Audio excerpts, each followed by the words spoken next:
Christy. Today I want to talk to you about the first year of AJ's Work Skills program.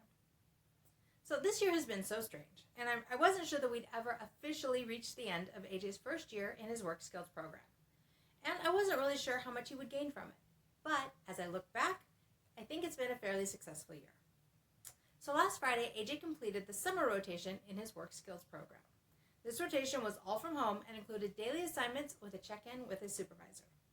It started out with multiple assignments online that he had to complete every day, and the supervisor would confirm that she saw that he completed the work.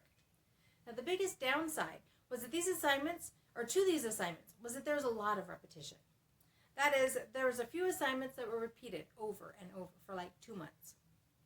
Now, I think it annoyed AJ on some days, but it was also neat to see how as he better understood them, he was able to complete more parts of it independently as the repetition continued.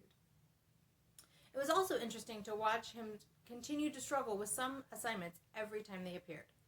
And there are a few that he never grasped. In fact, it got to the point where I just told him what to put in the box when those assignments would come up because I had gotten tired of trying to explain it to him over and over for the exact same assignment. So, what's up next? Now we have a month off before school starts. Now, AJ is excited to be all done with work. I expect it also means he'll be staying in his pajamas more, which so far is proving true. Now, I'm probably not going to fight it a whole lot because we have a deadline, and some battles just aren't worth fighting. Because of a rise in cases in our area, we're probably not going to be going very far this month. And we don't have any specific plans in place yet, but I do know that my husband is going to take a week off, so we'll do something fun with him then. Now, last week, our school district announced the final decision in our fall plans. We're going to be starting all online. Now, they're going to reevaluate every 30 days, but I suspect that it's going to be at least the end of the first quarter, if not the end of the first semester at Christmas time, before we're back to any kind of in-person classes. Time will tell.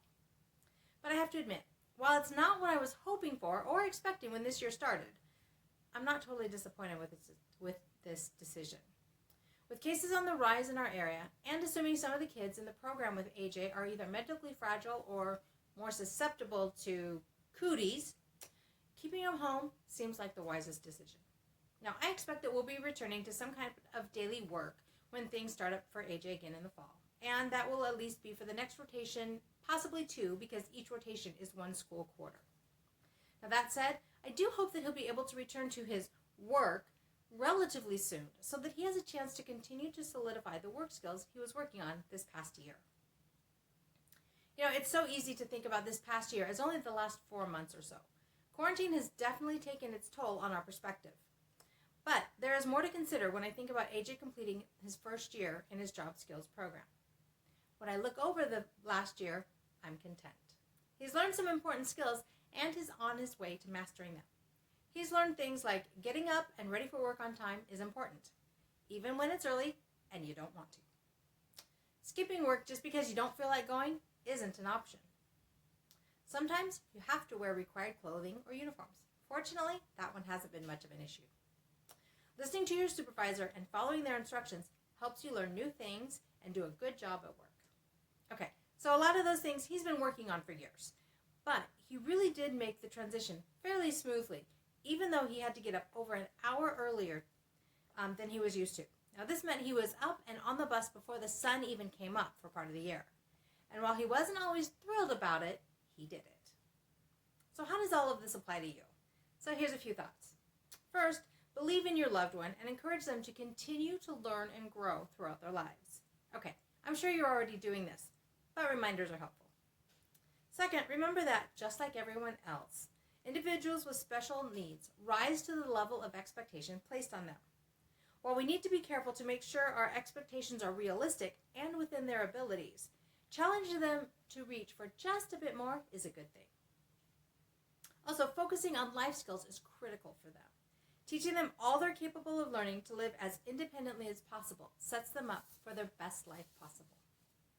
Now, this last one is a bit controversial, but I'm a firm believer in it. Don't be afraid of expecting big things from your loved one.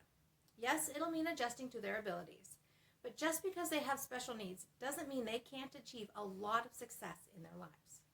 Now again, I'm sure that you're doing most of these things, and honestly, you're probably, or none of these are new to you, and you're probably already doing them.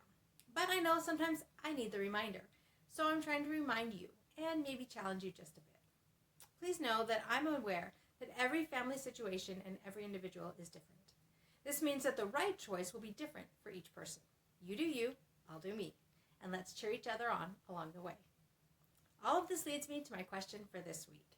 What does the fall look like for your loved one and for your family? Are any of your plans changing? Are you able to return to some form of pre-quarantine normal? I'd love to hear about it. You can leave me a comment below, or you can leave me a comment over on the blog. That's at www.havenofhopeforme.com. This originally posted in July of 2020. As always, I'd appreciate it if you'd share this with someone you think would find it helpful. I'd love to help as many families as I can.